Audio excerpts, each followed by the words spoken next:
L'enregistrement a commencé. Je ferme la transcription. Bien. Voilà, bonjour à tous. Alors, la luminosité est peut-être un peu grande, mais si vous avez le moindre souci, n'hésitez pas à intervenir.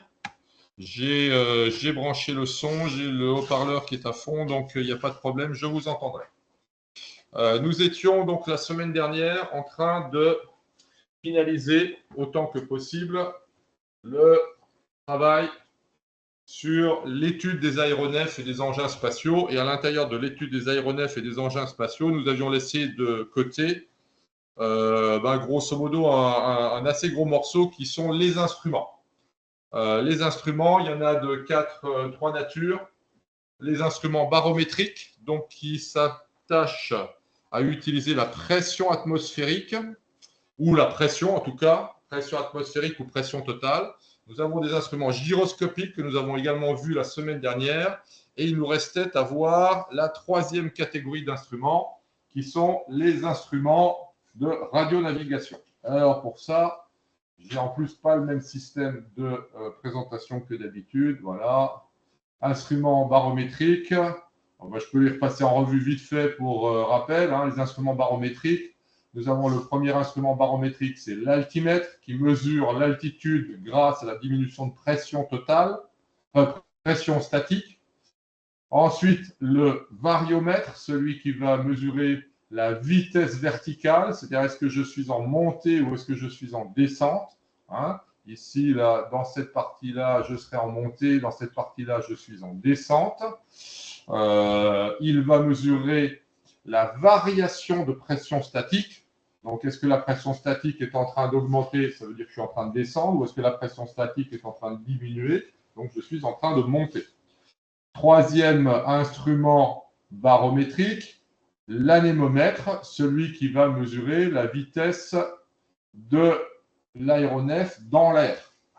Ce qui, évidemment, ne concerne que ceux qui ont besoin de mesurer cette vitesse, c'est-à-dire les planeurs, les avions, les ULM 2 axes ou 3 axes, pendulaires ou 3 axes, les hélicoptères évidemment, mais n'ont pas besoin de mesurer leur vitesse R. Les parachutistes ou parapentistes, même les paramoteurs ne mesurent pas leur vitesse R.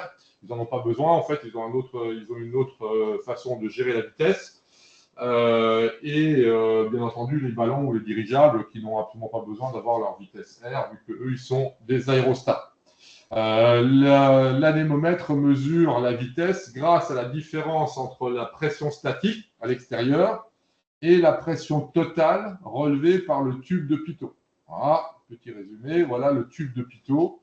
La pression totale qui rentre ici va donner une pression qui va augmenter en fonction de la vitesse.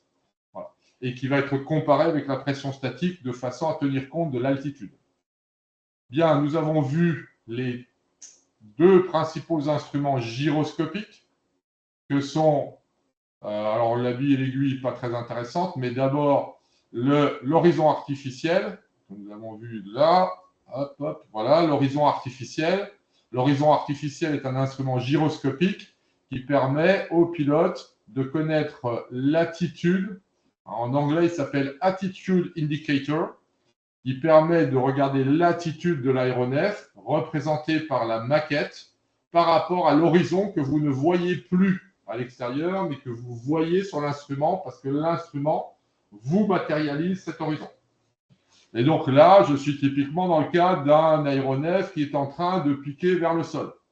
L'horizon est au-dessus du nez de mon avion, donc ça veut dire que je suis en train de descendre.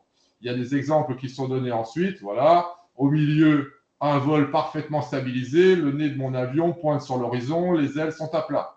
À gauche, voici un avion qui est en montée et en virage à gauche. L'horizon est en dessous de moi, je suis en train de monter, j'ai le nez vers le ciel et les ailes inclinées à gauche. Ici, à droite, nous avons un avion qui, par contre, est en descente. J'ai le nez vers la terre et les ailes inclinées à droite par rapport à l'horizon. Okay. Voilà. Donc ça, c'était l'instrument numéro 1, gyroscopique. Nous avons un deuxième instrument gyroscopique qui est le conservateur de cap et qui permet de matérialiser le cap magnétique en direction duquel pointe le nez de l'avion, quelle que soit la position de l'avion. Parce que quand il est en virage, la boussole, alias le compas, ne peuvent servir à rien. Ils sont totalement inutilisables. Donc le seul moyen de savoir quand est-ce qu'il faut que j'arrête de tourner, c'est de savoir quand est-ce que le nez de mon avion pointe dans la bonne direction. Et pour savoir si le nez de mon avion pointe dans la bonne direction, le seul moyen est d'avoir un conservateur de cap. Il faut que j'utilise... C'est un peu différent là, parce que le machin il est légèrement... Voilà. Il est bizarrement penché. Ah, il est incliné. On va le désincliner. Voilà. Voilà. Donc, ces deux instruments gyroscopiques nous ont permis de voir les cas de figure aussi. Bon, voilà. Maintenant, on a sur les nouveaux appareils, avec notamment ce qu'on appelle les visions synthétiques, Synthetic Flight. On a ici un écran qui s'appelle le MFD, le Master Flight Display. Et on peut avoir un deuxième écran, le PFD, donc qui lui va donner toutes les instrumentations moteurs et ainsi de suite, des informations sur l'état de la machine. Mais là, vous avez le regroupement des 4 instruments que l'on a vus principaux. Voici l'anémomètre. Okay. On sait qu'en ce moment, voilà, on est ici. Ça, c'est l'échelle se déplace devant le repère. Et donc, en ce moment, et il l'affiche en clair, on est à 155 nœuds. Celui-là, il est gradué en nœuds. Je le sais, mais bon, c'est pas écrit là, mais on sait que c'est des nœuds. OK? Voilà. Il est à 155 nœuds. Et donc, il est dans l'arc vert. Vous voyez? L'arc vert des vitesses. Il n'est plus dans l'arc blanc, donc je ne peux plus sortir les volets.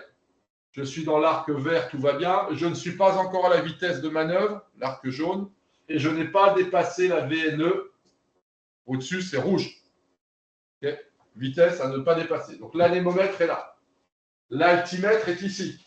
Alors ici, on a un altimètre américain qui est calé en pouces de mercure. On est à 29,91 pouces de mercure, sachant que 1013 millibars, norme internationale, c'est 29,92 américaine. Mais au BIA, en France, on ne vous posera aucune question avec les unités américaines. Par contre, vous devez travailler en nœud et en pied. Ça, c'est l'aéronautique. Comme je vous l'ai déjà dit un certain nombre de fois, les Américains ont gagné la guerre. Donc, résultat, au lieu d'avoir des kilomètres/heure et des mètres, eh ben, on a des nœuds et des pieds. Voilà. Pour les avions. Sauf les avions russes, sauf les planeurs. Les planeurs, ils fonctionnent en kilomètres/heure et en mètres. Système international. Partout dans le monde, sauf aux États-Unis.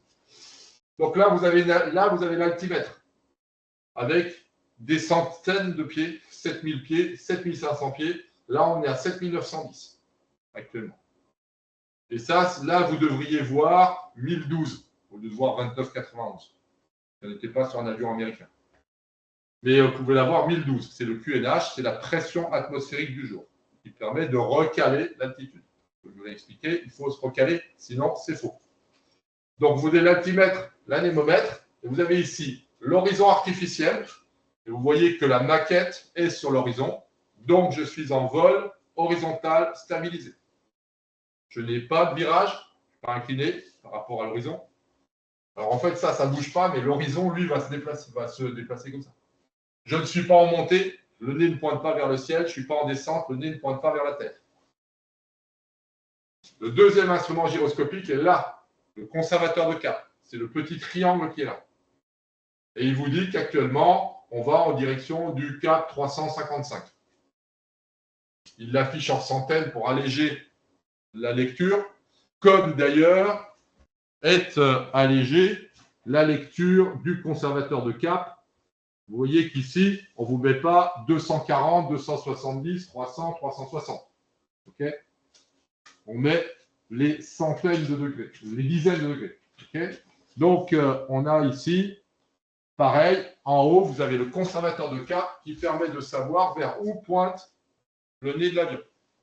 Et si je me mets en virage, eh bien ça va défiler devant le nez de l'avion. Je me mets en virage à droite, les caps augmentent. Autrement dit, si ici j'incline mon avion à droite, je me mets en virage à droite, que va-t-il se passer? Cette couronne va défiler. Et je vais voir passer 360, c'est-à-dire le nord, puis 10, puis 20, 30, tant que je vais tourner. Et au moment où, supposons que je veuille tourner de 90 degrés à droite, okay, je vais faire un virage de 90 degrés à droite, eh bien, je vais sortir ici au 0,85. Je suis à 355, donc 90 degrés plus tard, je vais être au 0,85. Quand je vais voir arriver le 0,9 devant moi, je vais voir, là, je vais décider de remettre les ailes à plat pour sortir du virage. Voilà, ça c'est le résultat de l'affichage commun.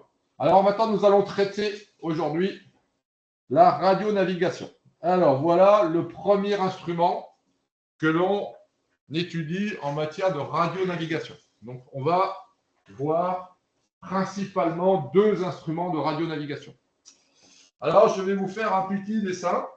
Ah oui, zut, j'ai oublié mes stylos. Excusez-moi. Une seconde.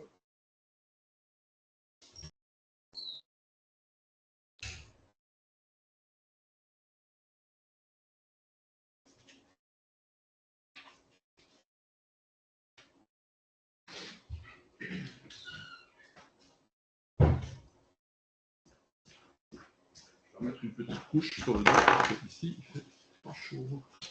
Aujourd'hui, c'est la carte, les radiateurs fonctionnent.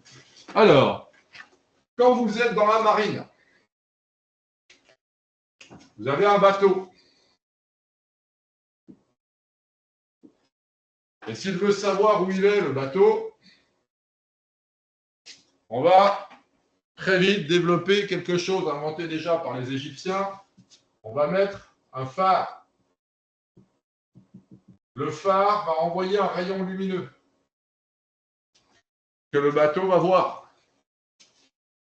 Et comme j'ai un compas à bord du bateau, supposons que je suis en train de me déplacer vers l'ouest, donc le nord est ici, je vais faire ce qu'on appelle un relèvement. Autrement dit, je vais constater que le phare en question, dont je reçois la lumière, et le phare, il va émettre des éclats lumineux. Ici, il a une certaine fréquence. Par exemple, 3 éclats espacés d'1 seconde. C'est écrit sur les cartes marines. Chaque phare a des caractéristiques. On va dire celui-là, 3 éclats blancs. 3 blancs. Et puis éventuellement, il y a un autre phare ici. Celui-là va mettre, par exemple, 2 rouges à 5 secondes. Lui, il va envoyer un rouge et 5 secondes plus tard, un deuxième. Puis il va attendre 20-30 secondes. Puis de nouveau, il va envoyer un rouge, un rouge. Ça me permet, par exemple, de savoir que ici... Ah oui, attends, c'est un peu compliqué, ça. Ouais. J'aurais pu faire un exemple sur la côte française. Bon. Mais la côte française, elle serait là. On va dire que là, par exemple, j'ai Bastia. Là, j'ai la Corse. Hop là. Voilà, j'ai le bateau qui est là. Et il va faire un relèvement, il va constater que ici, eh bien, il voit un phare blanc à sa droite, à 45 degrés, et il sait que c'est Bastia. Et puis, tiens, j'ai un phare rouge, ici, je ne sais pas moi, à 30 degrés, sur ma gauche, et je vais trouver Porto Vecchio. On est sur la côte est de la Corse. Résultat, grâce à ça, le bateau, même de nuit, même si ce n'est pas exactement où il est, ben, il peut savoir que s'il continue tout droit, il va se manger la plage. OK? Donc il faudrait peut-être tourner, soit à droite, soit à gauche. Encore mieux, s'il repère un deuxième phare, il peut même carrément tracer sur la carte les 2 lignes et il peut savoir exactement où il est. en traçant, c'est ce qu'on appelle une triangulation. Alors, en aéronautique, évidemment, aéronautique, naviguer. On va naviguer dans l'air comme on va naviguer sur la mer. Sauf que pour voir un phare depuis un avion, ce n'est pas très pratique, surtout si on est relativement haut. En plus de ça, quand on le voit par-dessus, connaître l'angle est très compliqué. Donc, on va remplacer les phares de marine par une antenne qui envoie un signal radio.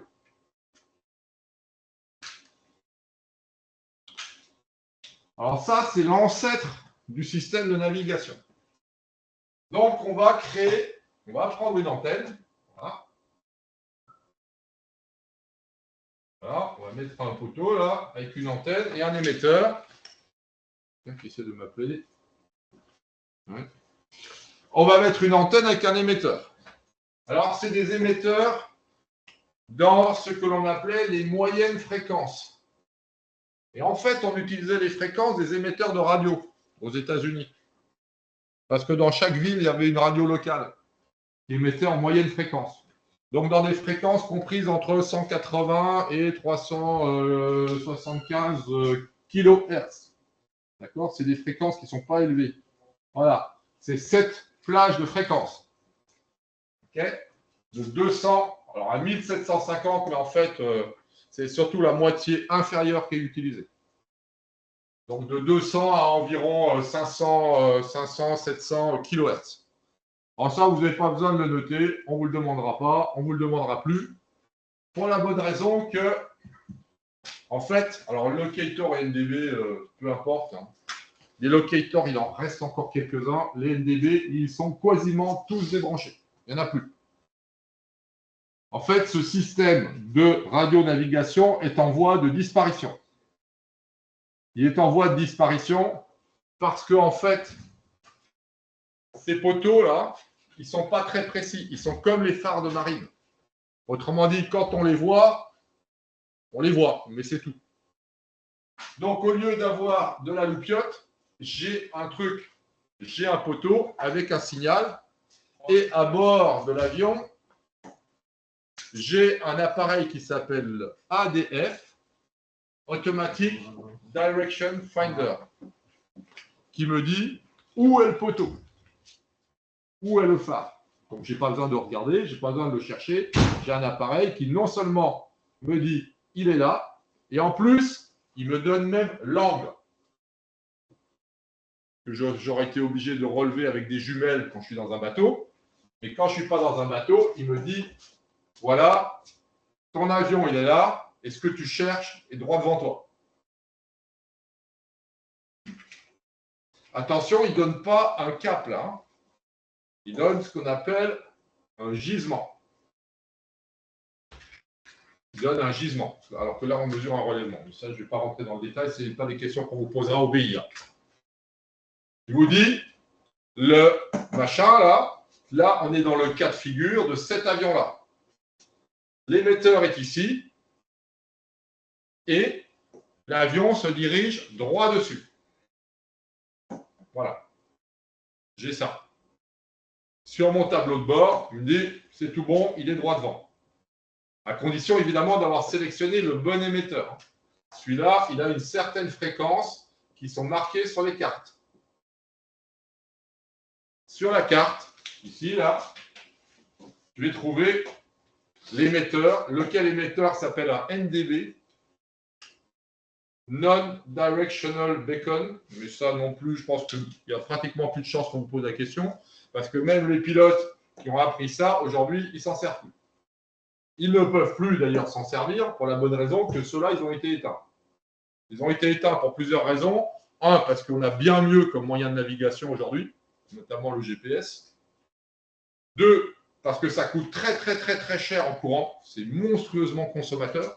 Parce que là, l'émetteur, il est allumé 24/24, évidemment, et comme c'est des ondes moyennes, ça fait des très grosses consommations de courant. Ce qu'il y a devant la CCB, c'est une palline. Pardon? Ce qu'il y a devant la CCB. Ah non, ça n'a rien à voir. Ça, ces deux trucs-là, c'est des émetteurs de GSM pour nos téléphones. Par contre, là-bas, par la fenêtre, vous voyez un truc dont on va parler tout à l'heure.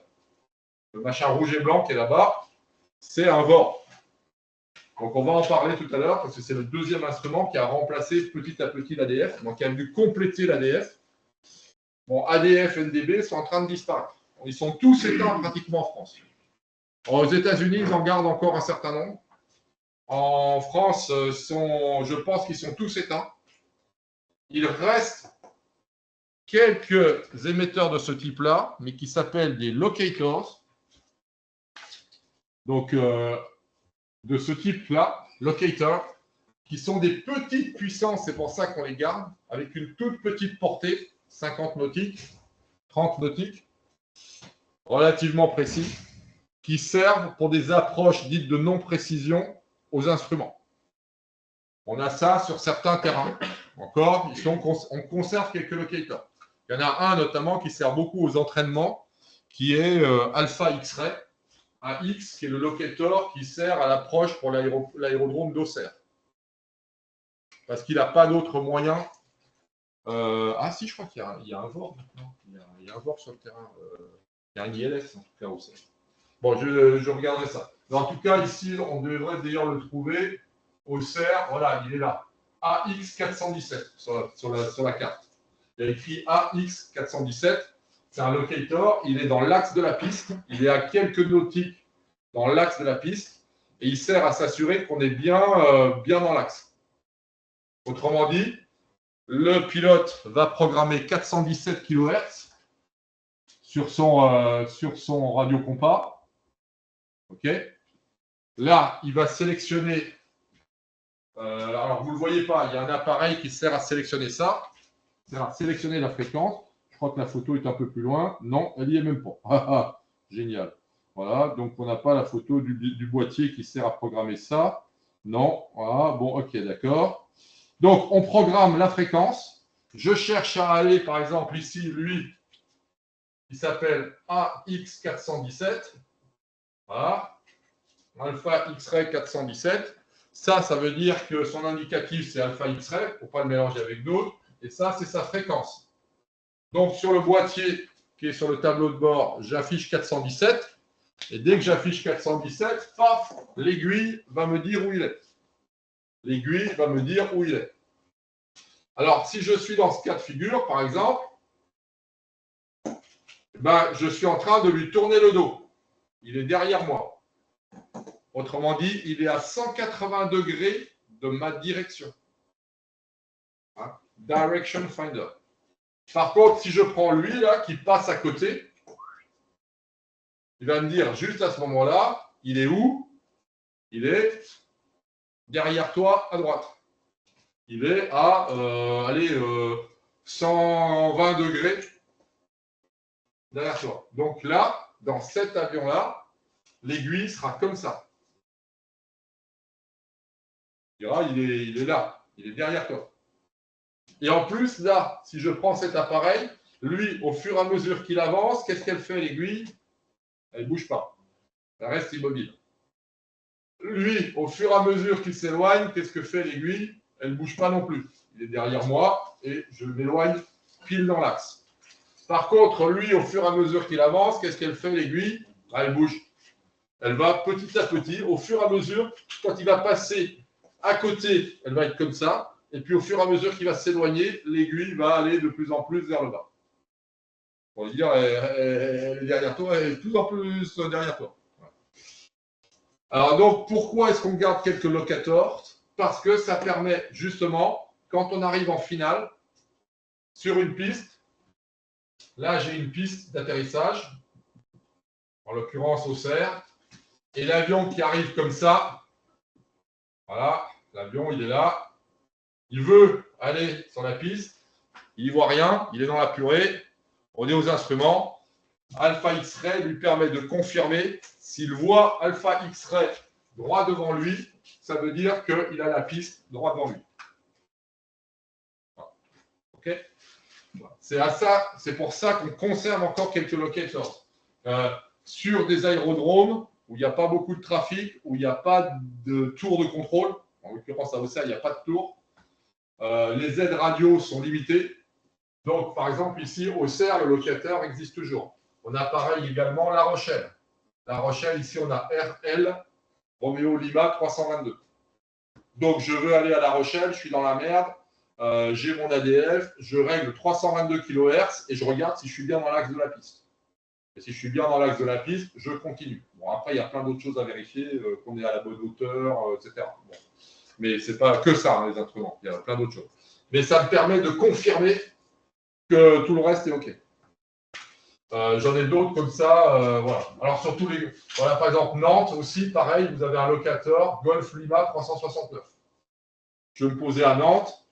Je veux être sûr d'être bien dans l'axe, que tout va bien. Je vérifie tous mes paramètres. Le locateur me permet ça. Voilà. Par contre, les autres, tous les autres MDB, ils ont tous disparu. On les a tous éteints. Alors qu'avant, il y en avait partout, un peu partout éparpillés en France.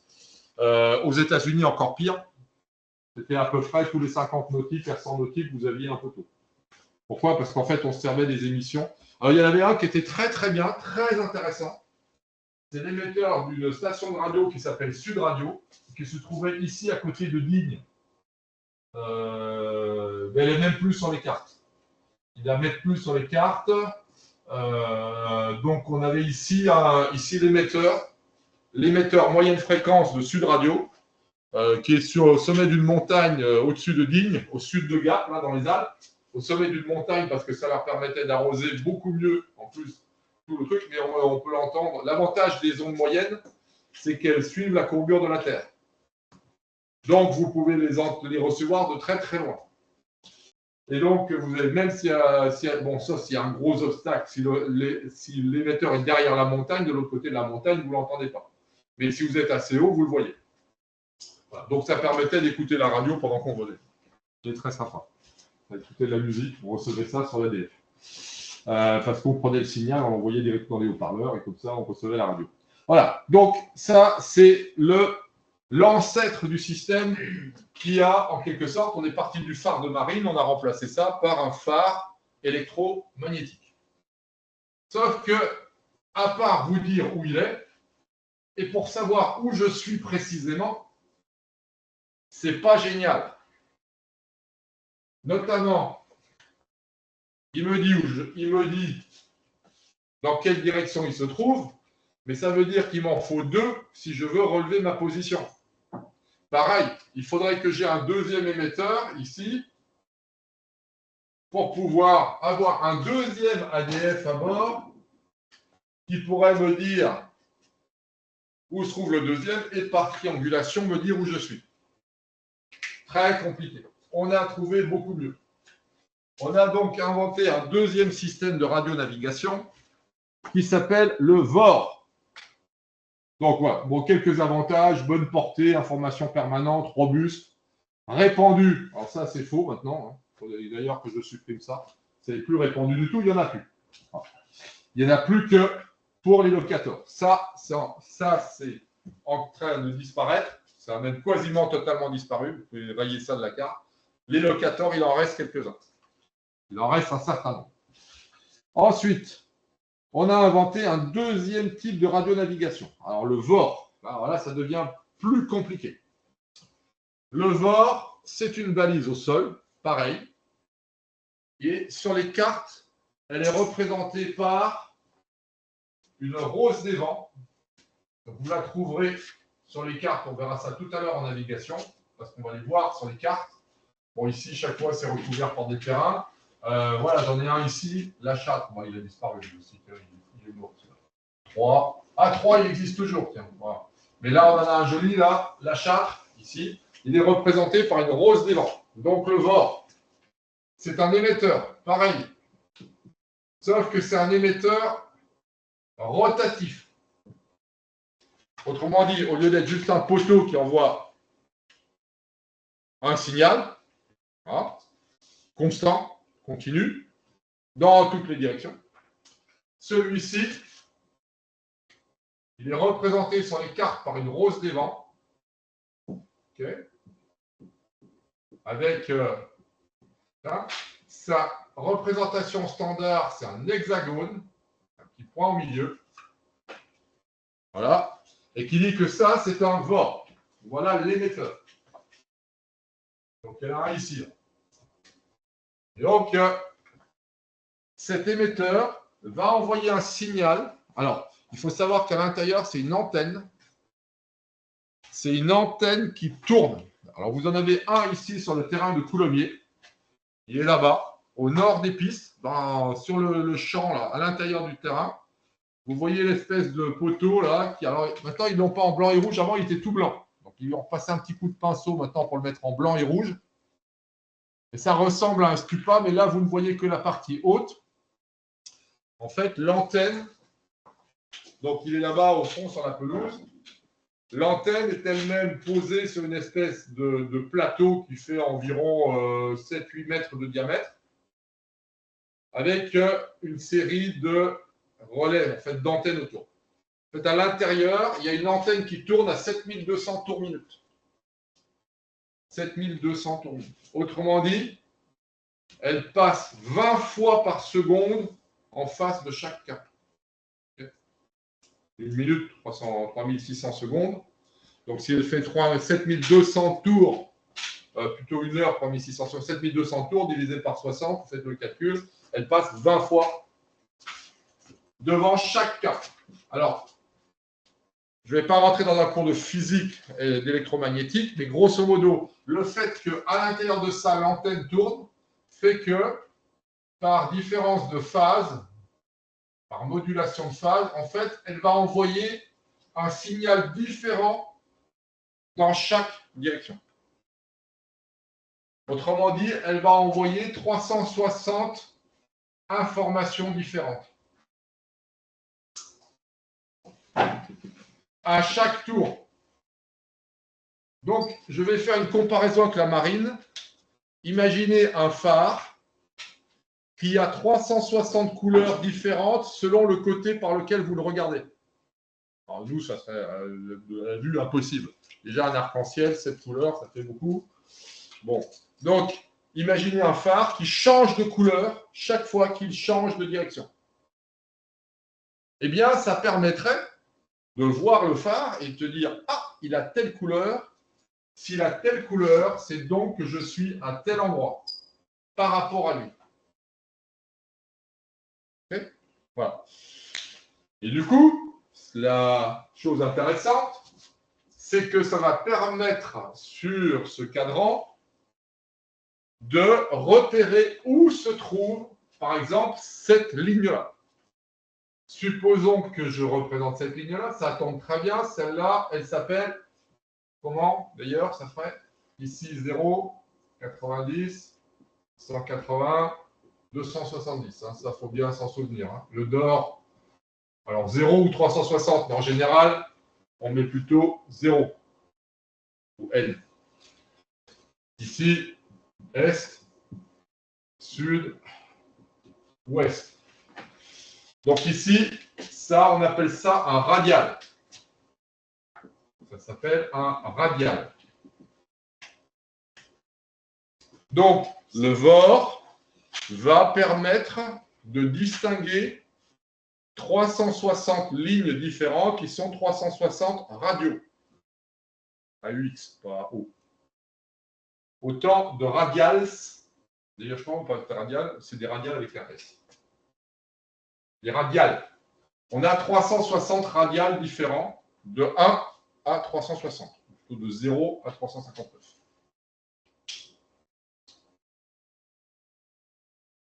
Et donc, je veux connaître ma position différente.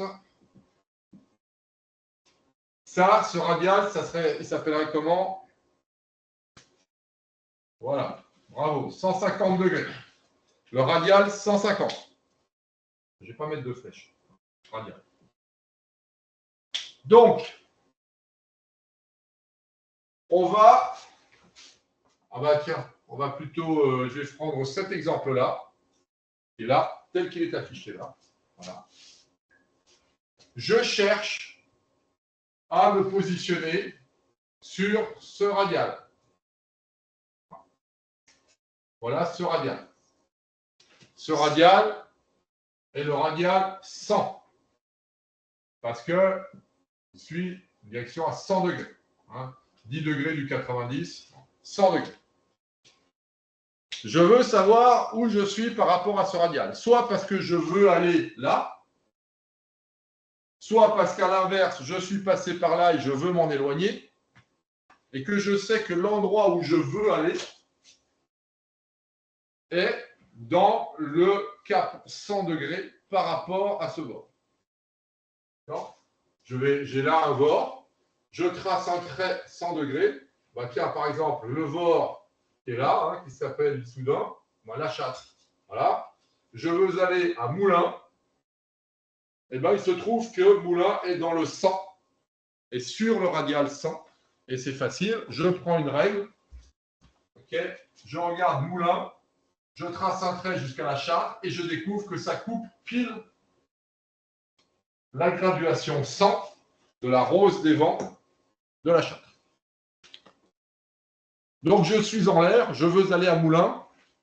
J'ai une façon d'y arriver facilement. Je sais que Moulins est là.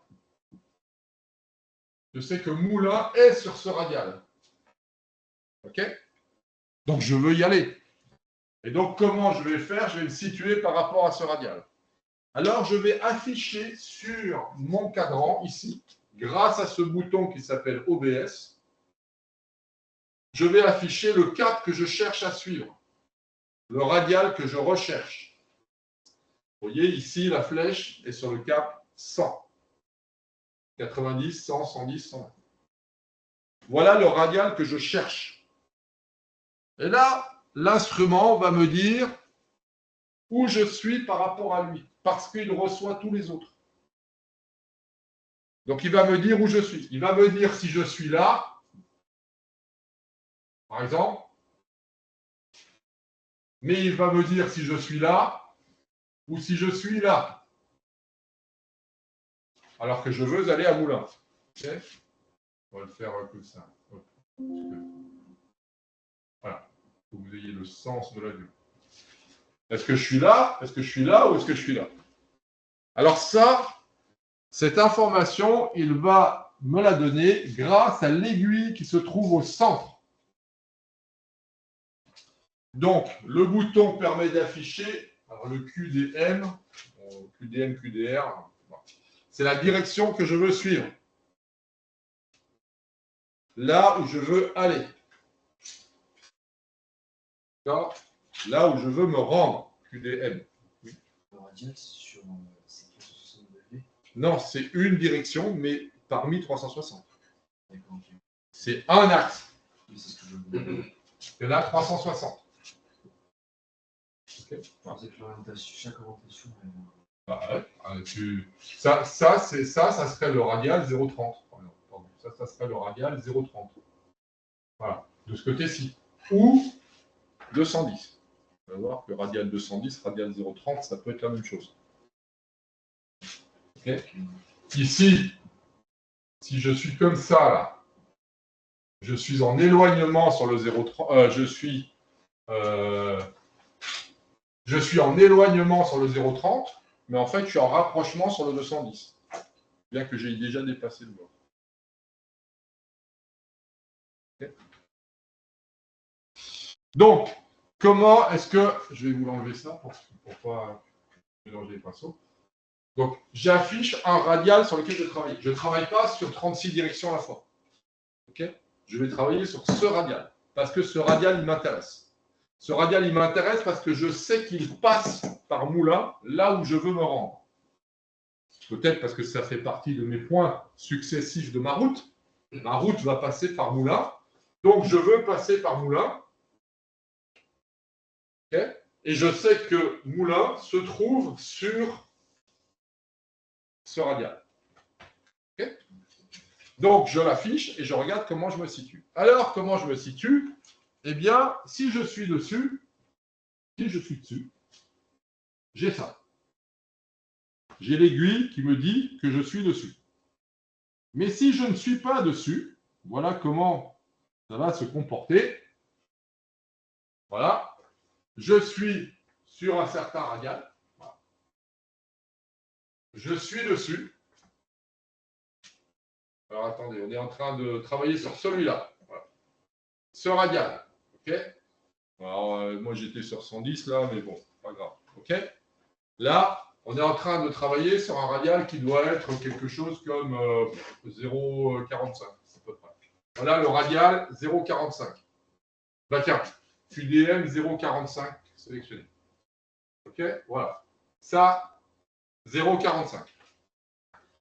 J'ai affiché sur mon VOR,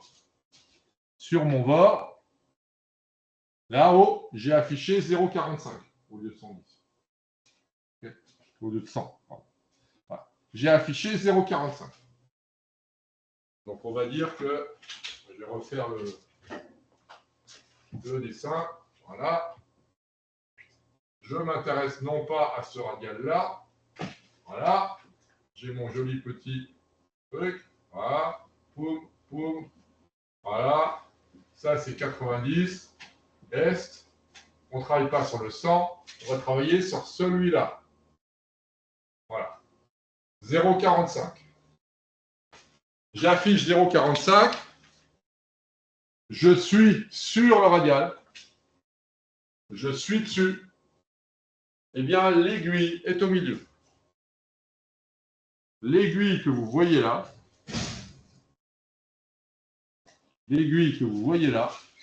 ah, où est-ce qu'elle est oui, c'est parce que je suis allé en avant.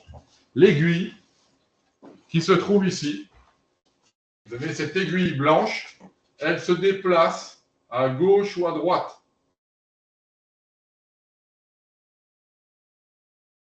Il y a sur le cadran 5 graduations de chaque côté, correspondant à 2 degrés d'écart. Je peux avoir jusqu'à 10 degrés d'écart à droite ou 10 degrés d'écart à gauche. Après, ça ne va pas plus loin, c'est embuté. Si je suis sur le radial, l'aiguille est au milieu. Si je suis à côté du radial, l'aiguille va me dire de quel côté il se trouve par rapport à moi. Autrement dit, si je suis là,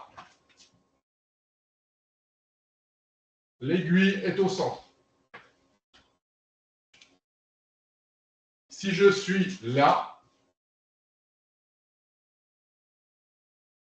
ça va faire quoi? Ça va faire 45, 50, là on est à 60, ça fait 15 degrés. Bon, imaginons que je sois là. OK, voilà, ici. Que je sois sur le radial 0,50 au lieu d'être sur le 45, il va me dire le 45 est à ta gauche et il sera ici. L'aiguille sera là, entre la deuxième et la troisième graduation. Ce que tu cherches, la route que tu cherches, est 5 degrés à ta gauche. Qu'est-ce que va faire le pilote? Léger virage. Il va changer de cap. Il va converger vers la route. Il va faire ça.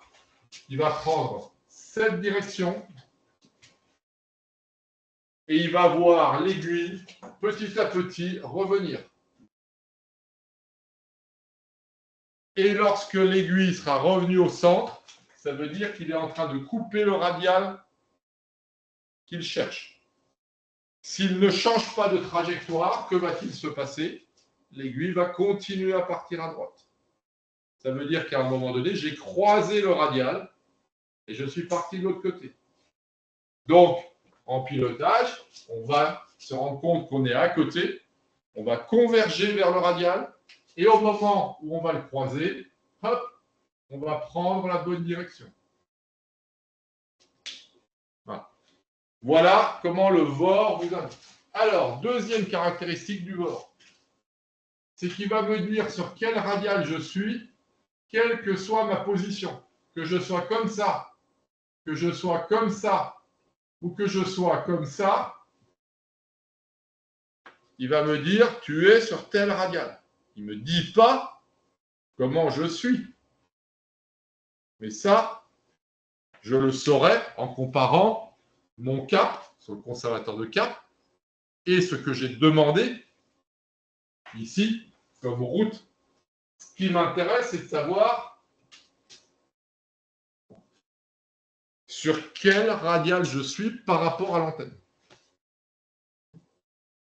Ici, là, actuellement, dans ce clubhouse, en fait, pas tout à fait dans le clubhouse, mais si je suis un peu plus loin, là, sur le parking, au niveau du trait jaune du parking, je suis pile sur le radial 360 du VOR qui est là-bas. Coup de bol. Ça n'a pas été voulu, hein. Mais il se trouve que là, actuellement, c'est assez génial parce que ça permet de vérifier s'il fonctionne bien. Ça permet de vérifier dans mon avion, une fois que j'ai tout mis en route, que j'ai mis ça sous tension, eh ben, je vérifie en mettant ici, je tourne le bouton pour que le N soit là. Et normalement, alors en plus, chaque VOR a une fréquence. Hein. Pardon, j'ai oublié de préciser que là aussi, chaque VOR a une fréquence propre. D'accord ? Les VOR ont une fréquence, donc je sélectionne la fréquence du VOR, puis je sélectionne le radial du VOR en question, et je regarde ce que me dit l'afficheur. Où je suis par rapport à lui. Voilà. Si la barre est centrée, l'avion est sur le radial. Alors, QDM, il va vous dire aussi ici, il y a un indicateur qui indique to et from. Alors, on va constater ça là. Ici, vous voyez, je suis sur le 0,45. OK ? Cet avion va vers le 0,45, il est dessus, l'aiguille est au centre. Il continue, il passe au-dessus, il continue, il est toujours sur le même radial. L'aiguille est toujours au centre. Par contre, ce qui n'est pas dit là-dessus, c'est qu'ici, il va afficher tout. Ça veut dire que je suis en fait sur un... Alors, QDM 0,45, mais c'est également QDR 225.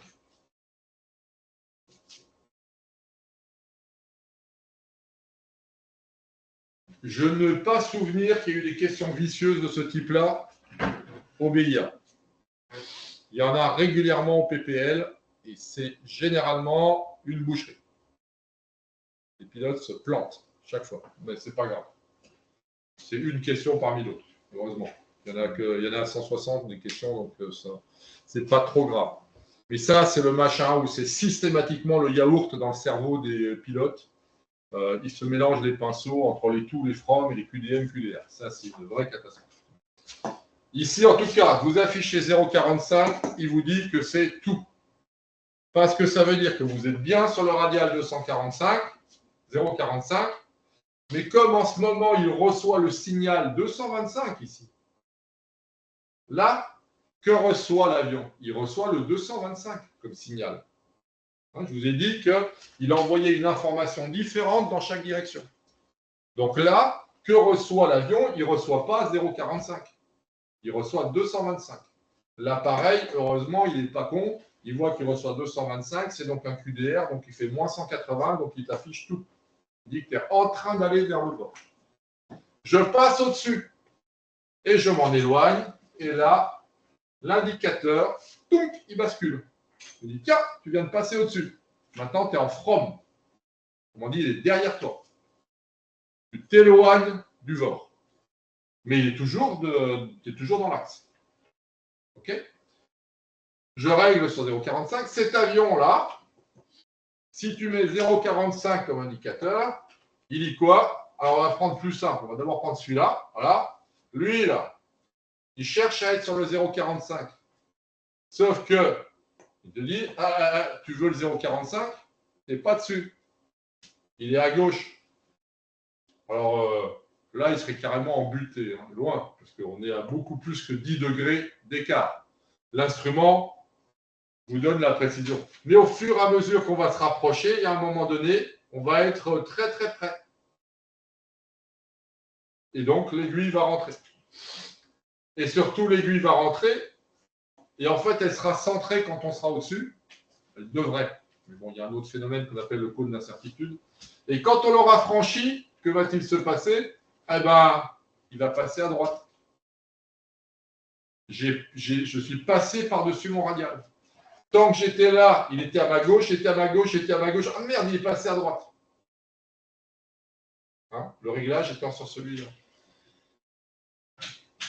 Donc là, on est aussi en tout et là, en from.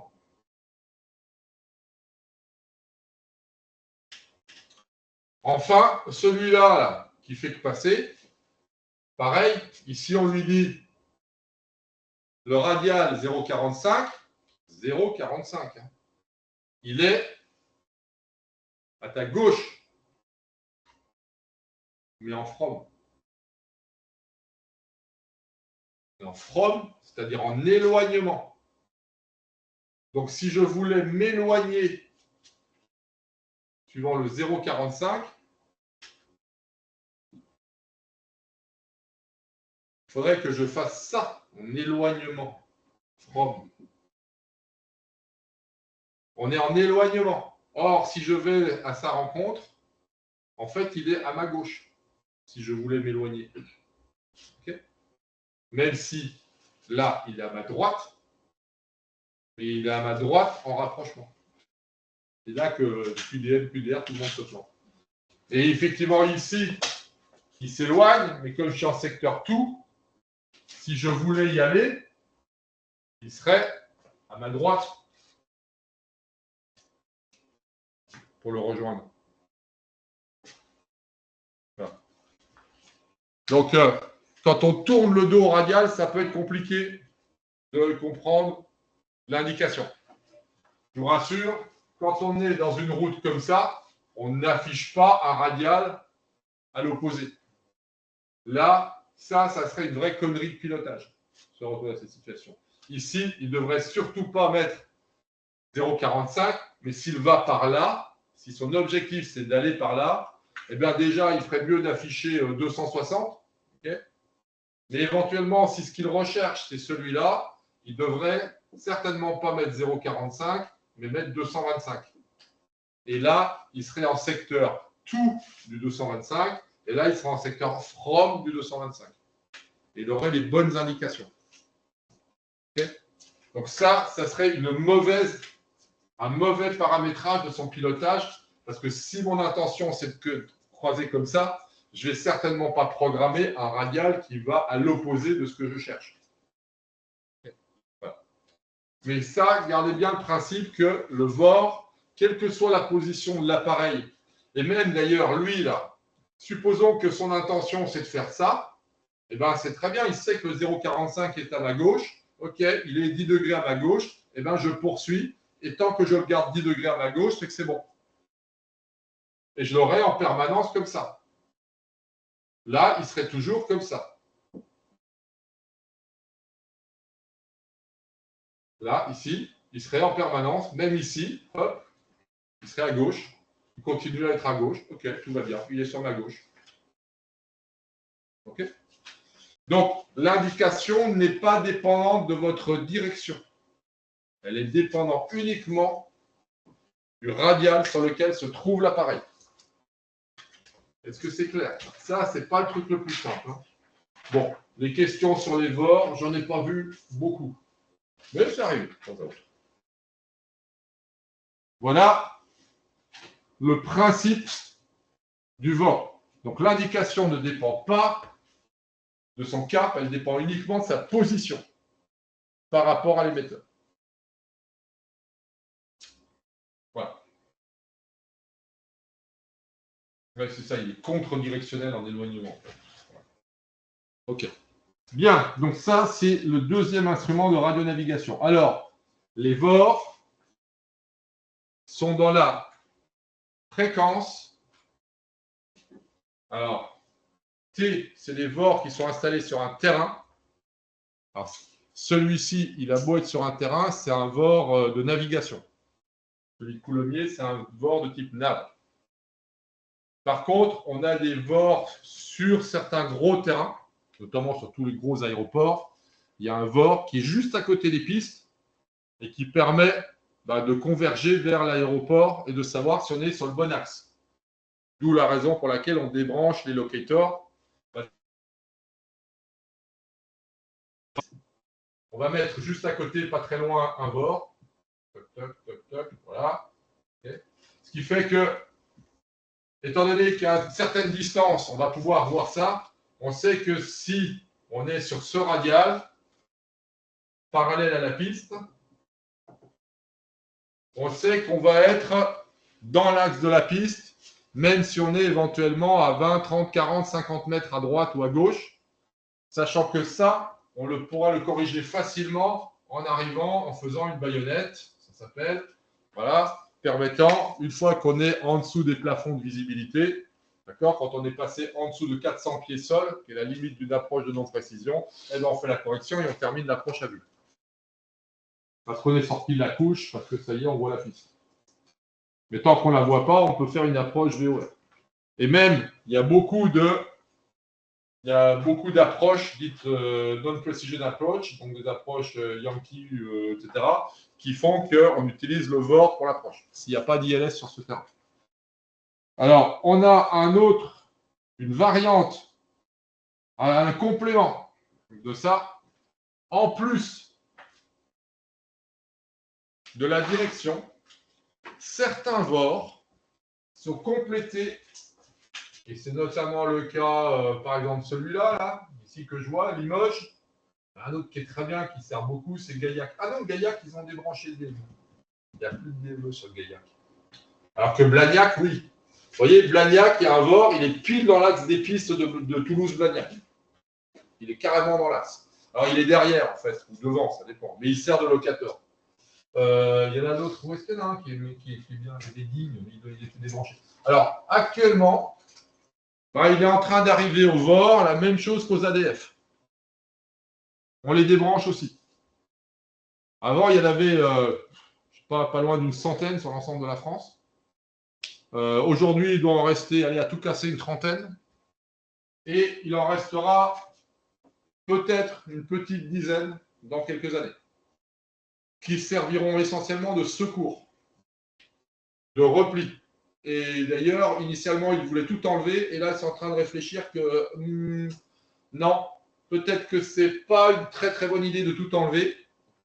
Pourquoi ce n'est pas une très bonne idée de tout enlever? Ah bah tiens, on ne voit pas dans ma caméra, je n'ai pas la carte. Ah, excusez-moi, je vais peut-être recentrer un peu la caméra, voilà, pour que vous voyez ce que je montre sur la carte. Donc, ce n'est pas une très bonne idée de tout enlever.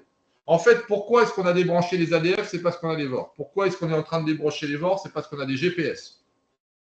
Le GPS est incroyablement plus précis, théoriquement plus fiable. Et puis, on a découvert que, en période de conflit, M. Vladimir P. pouvait très très bien activer un brouilleur de GPS. On peut brouiller le signal GPS sans problème. Il y a des militaires qui savent faire ça très très bien. Le problème, c'est quand on brouille le signal GPS, les voitures, elles n'ont pas trop de problème parce qu'elles sont sur la route. Vous ne savez plus où vous êtes, mais ce n'est pas grave, vous vous arrêtez. Mais un avion,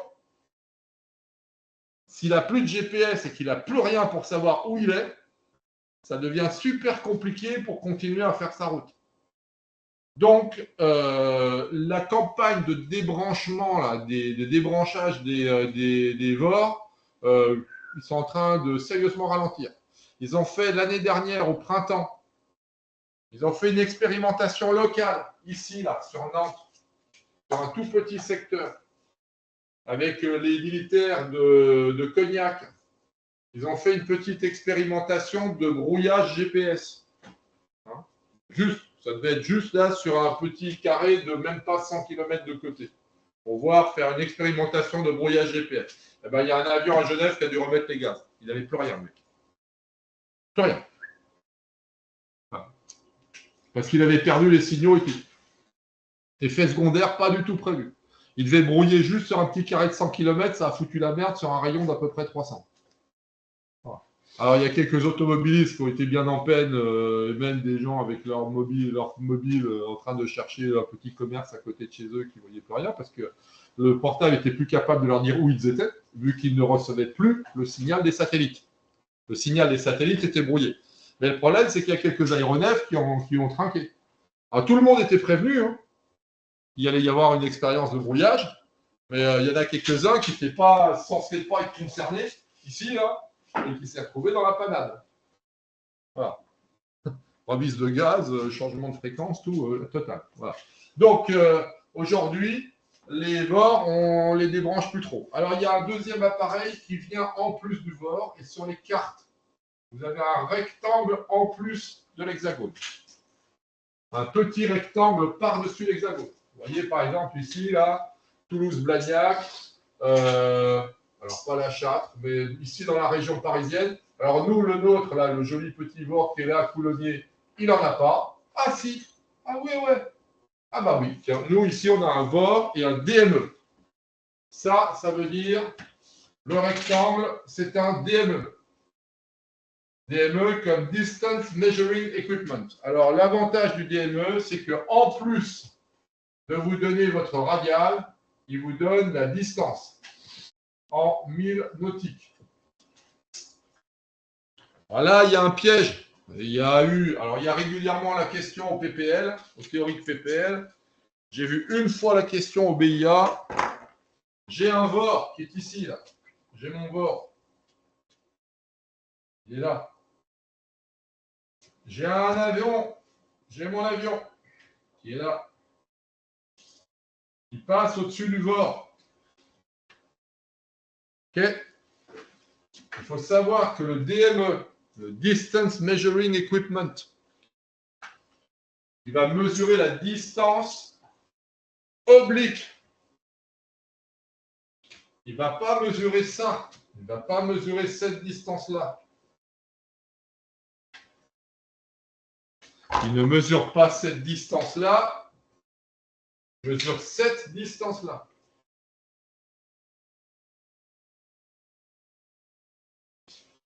Alors, quand vous êtes loin, la différence est faible. D'accord?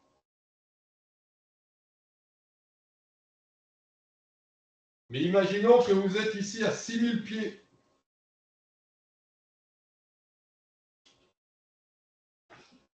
« 6000 pieds.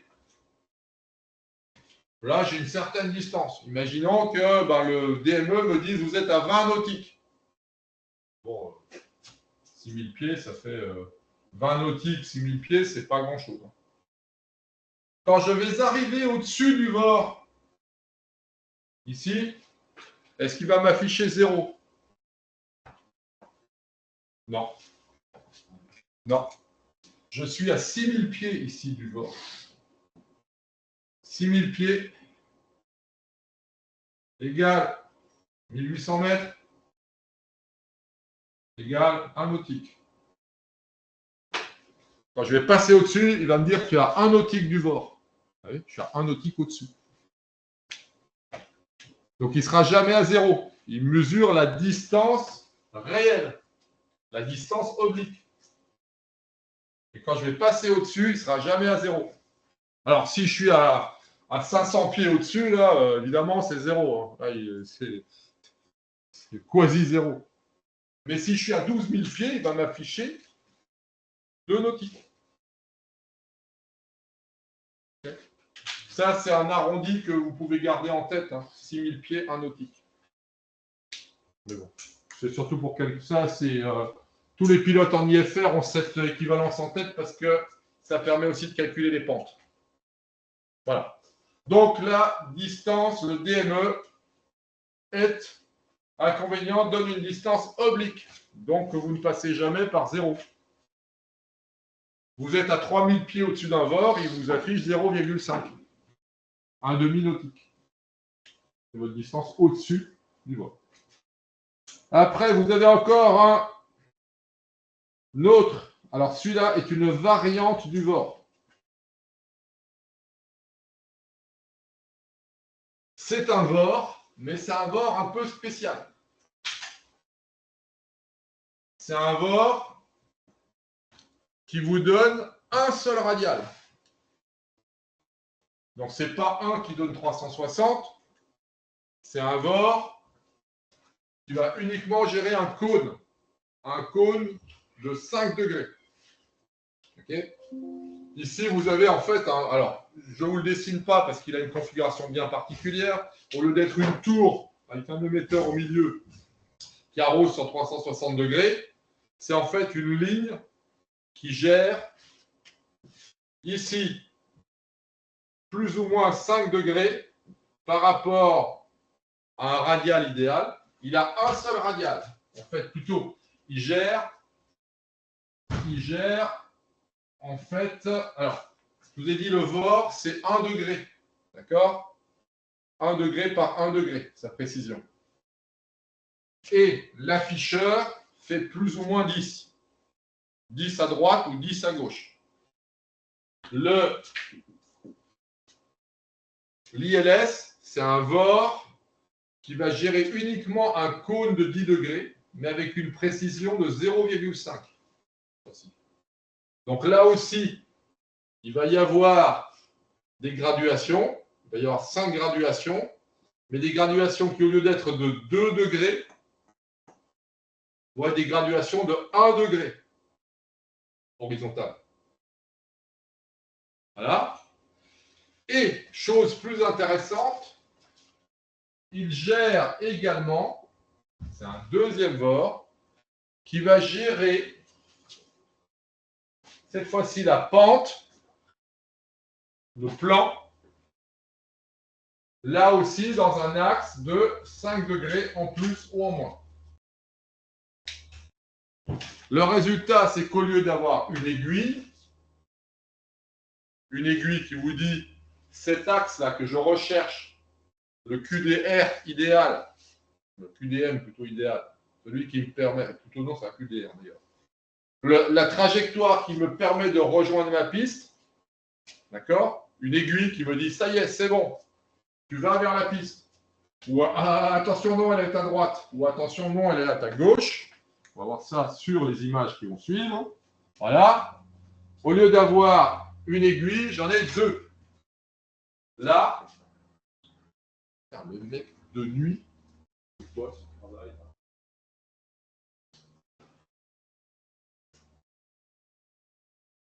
150. Putain, à 2 doigts. Le mec, il a 10 minutes de la nuit aéronautique, avec un plafond qui est inférieur au tour de piste. Il est là en train de se promener. Bon. Tous les goûts sont dans la nature. Hein. Nous venons voir un suicidaire de première catégorie. Voilà, donc je suis sur le bon plan, je suis dans l'axe, j'ai une aiguille qui me dit la piste est droit devant toi. L'ILS correspond à un radial. Le radial, c'est la piste. Ici, c'est une piste qui est au 260. La piste, c'est une piste 26. Elle est orientée au 260. Et je suis dessus, tout va bien. La piste est droit devant. Si j'étais comme ça, c'est la merde. Là, tu es en train de te poser dans la pelouse à gauche de la piste. La piste est là. Le radial que tu cherches, qui mène à la piste, est à ta droite. OK? Et normalement, et c'est toujours du tout. Hein. Vous voyez, tout. Si vous voyez from, c'est qu'il y a un problème. C'est qu'elle est derrière vous. Si vous êtes déjà passé au-dessus, vous ne l'avez pas vue, elle est derrière vous. Donc là, c'est urgence, remise de gaz et on recommence. Hein, parce que sinon, ça se termine mal. Voilà. Là, mon coco, tu es mal barré. Tu es très, très mal barré parce que la piste est à droite. Si tu continues comme ça, tu atterris à côté de la piste dans l'herbe. Là, mon coco, tu es super mal barré parce que là, la piste, elle est à gauche. Là, tu vas terminer dans l'herbe, mais à droite de la piste. Donc là, il faut corriger rapidos. Et faire en sorte, là, ici, hop, petite baïonnette à gauche, histoire que la piste revienne dans l'axe de l'avion. Ici, la piste est à ma droite. Hop, baïonnette à droite. Pour revenir dans l'axe de la piste. Donc ça, c'est la première aiguille. Pareil que le VOR. Hein. Sauf que ici, les graduations, 1, 2, 3, 4, 5, c'est pas 2, 4, 6, 8, 10, c'est 1, 2, 3, 4, 5. Les graduations, c'est 1 degré. Latéral. Ensuite, il se trouve que c'est un double VOR, entre guillemets, parce qu'il va aussi vous dire non seulement comment vous êtes par rapport à l'axe de la piste, mais comment vous êtes par rapport au plan pour la rejoindre. D'accord? Il vous faut un certain plan, le plan du localizer, qui va vous permettre de vous amener sur la piste. Si vous êtes sur le bon axe, mais que vous n'êtes pas assez pentu, que vous allez vous retrouver au-dessus, eh ben, vous allez vous poser après la piste. À l'inverse, si vous êtes en dessous du plan, parce que vous êtes en train de descendre trop raide ou que vous êtes déjà trop bas, ça veut dire que vous allez vous poser là avant la piste. Dans tous les cas de figure, ça ne se termine pas bien. D'accord? Se poser à droite, à côté de la piste, devant la piste ou derrière la piste, ben, ce n'est pas la piste. Et donc, généralement, ça ne se passe pas bien. Donc, il va également, l'ILS, vous dire, est-ce que vous êtes bon? Et là, c'est encore plus fin. D'accord? On a vu que le VOR, il vous donne des graduations 2 degrés par 2 degrés, avec une précision de 1 degré. Là, dans le plan horizontal, l'ILS vous donne votre graduation de 1 degré par 1 degré avec une précision de 0,5. Et dans le plan vertical, la barre horizontale lock plus ou moins 2,5 degrés. Et la barre verticale, c'est le glide à plus ou moins 0,5. Qu'est-ce qui se passe? Voilà, j'ai une deuxième aiguille qui va me dire est-ce que je suis bien en train de rejoindre la piste ou est-ce que je suis trop bas ou trop haut? Ça, c'est tout bon. J'ai la piste devant moi et j'y vais bien. Ma trajectoire se termine sur la piste. Là, je suis trop haut, je suis trop à droite, mais je suis trop bas. Je suis en dessous du plan. Le plan idéal pour rejoindre la piste est là. Je suis déjà environ 1 degré trop bas. Parce que les graduations, c'est 0,5. Okay, voilà. 1 degré trop bas. Autrement dit, si je continue comme ça, eh ben, le plan est ici et moi, je suis là. Donc, je vais terminer dans la clôture ou le champ qui est devant la piste. Inversement, ici, je suis trop haut. Le plan pour rejoindre la piste est en dessous de moi. Je suis au-dessus. Je suis au-dessus de 0,5, 1,5 degré plus haut par rapport au point d'aboutissement. Donc, il faut que je pousse sur le manche pour le rejoindre, que je ralentisse, que je descende. Parce que si je continue comme ça, ben, la piste, elle va me passer en dessous et je vais terminer plus loin que la piste. Okay, voilà. Voilà l'ILS. C'est un double VOR. Est-ce que je suis bien dans l'axe? Est-ce que je suis bien dans le plan? Voilà. Et quand les deux trucs se croisent au milieu, tout va bien. On continue comme ça. Alors, attention à ne pas tricoter. Ce qu'on appelle tricoter, c'est ça. C'est quand il y a rien, il y a tout qui bouge, il n'y a rien qui est stable. Ça s'appelle une ANS, approche non stabilisée. Voilà. Alors aujourd'hui, voilà l'intégration que l'on a sur les instruments digitaux. Aujourd'hui, voilà, vous avez un horizon artificiel, un conservateur de cap.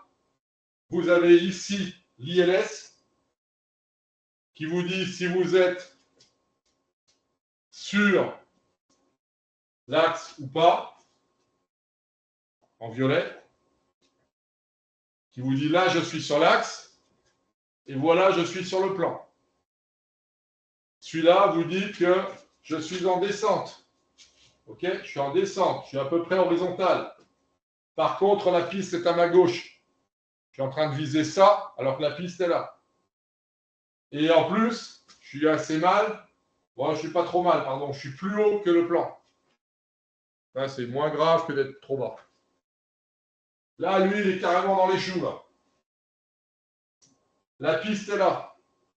Actuellement, je vise là. Donc déjà, il fait la bonne chose, c'est-à-dire qu'il vire à droite pour aller rejoindre la piste. Hein, voilà. Ici, voilà mon horizon. Cet avion-là, alors celui-là, il est en descente, il est horizontal. Il ne bouge pas. Donc, il n'a aucune chance de rejoindre la piste. Okay.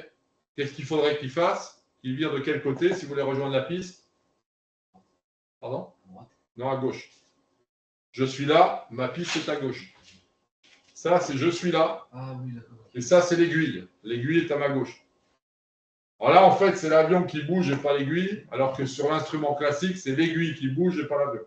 Mais ça revient au même. Il te dit, voilà où tu es, voilà où est la piste. Donc, il faudrait virer à gauche. OK? Mais, en plus, je suis là, et la piste, le plan idéal, il est en dessous. Je suis trop haut. Là, par contre, il corrige bien. Là, il est en descente. Alors, il faut voir s'il fait la bonne descente. Lui, là, la piste est à droite, mais même loin à droite, parce que là, il est carrément en feu. On est au-delà de 5 degrés d'écart de correction. Donc, il y a intérêt à corriger vite fait. Et effectivement, il corrige, il vire à droite. Qui plus est, par contre, il est trop bas. Okay, si je voulais être sur le bon plan, je serais là, et je suis en dessous du plan. Donc, j'arrête ma descente. Et il fait une bonne correction. Là, il est à plat. Okay, il est horizontal. Donc, il va forcément rejoindre le plan avant de recommencer sa descente. Donc là, il fait la bonne correction. Virage à droite pour rejoindre la piste et il reste à plat pour rejoindre le plan. Voilà. Donc ça, c'est les nouveaux instruments qui synthétisent, qui regroupent sur un seul écran les différentes aides à la navigation. Voilà. Eh bien, c'était... Bon, alors l'ILS, vous n'avez pas besoin de connaître les fréquences. Ah, vous avez encore un instrument important qui s'appelle le transpondeur. Alors lui, ce n'est pas un outil pour le pilote, en tout cas pas directement. C'est un outil dont l'usage n'est pas obligatoire. Donc en anglais, transpondeur se dit transponder, mais en argot aéronautique, et c'est même plus de l'argot parce que tout le monde l'utilise, on dit squawk. Alors l'appareil, c'est transpondeur. Et quand on vous dit veuillez indiquer tel numéro, les contrôleurs, est-ce qu'ils parlent anglais, ils vous diraient squawk 7000. Autrement dit, afficher 7000 sur le transpondeur. Alors pour ça, il faut que je vous fasse un petit cours sur les radars. En effet, le transpondeur est un outil qui sert en contrôle aérien. Et lorsque, on va voir ça en navigation, lorsqu'on rentre dans certains types d'espaces aériens, des espaces qui sont restreints au niveau de la circulation ou dans lesquels il y a des règles de circulation qui font que tout le monde ne peut pas y aller, eh bien, dans ces espaces-là, notamment si ces espaces sont de classe D, C, B, et évidemment encore plus A, mais A, on n'en parlera pas, parce que le visual flight, le vol à vue, y est interdit. Seul le vol aux instruments peut se faire, et le vol aux instruments, le transpondeur est indispensable. Dans la plupart des espaces contrôlés, le transpondeur sera obligatoire. La plupart du temps. Éventuellement, si vous tombez sur un contrôleur sympathique, sur un espace contrôlé mais pas trop fréquenté, et pour lequel il n'a pas, ce jour-là, à cette heure-là, trop de soucis de conflit de trajectoire, notamment, il n'a pas de mélange entre des vols aux instruments et des vols à vue, il peut éventuellement vous autoriser à traverser une zone contrôlée sans avoir de transpondeur. Ça devient une quasi-exception exceptionnelle. De plus en plus, puis en plus avec les problèmes d'effectifs, de contrôleurs, etc., pratiquement, si vous êtes amené à devoir traverser une de ces zones que vous voyez sur cette carte avec des beaux espaces bleus, là, des belles limites bleues, et une bonne partie de ces espaces sont des espaces dits de classe D. On verra ça dans le prochain chapitre, dès la semaine prochaine. Classe D, ça veut dire une clairance, c'est-à-dire une autorisation du contrôleur pour y entrer et pour la traverser. Et bien pour ça, il a besoin de savoir qui vous êtes, où vous êtes. Et pour savoir ça, le transpondeur. Alors les radars, il y a deux types de radars, deux sortes. Le premier radar s'appelle un radar actif. Aujourd'hui, les radars actifs, peu d'aérodromes civils en ont. Quelques très gros aéroports. Je crois qu'à Charles de Gaulle, ils ont un radar actif.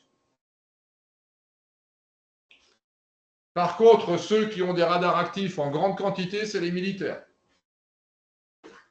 Qu'est-ce qu'un radar actif? Un radar actif, c'est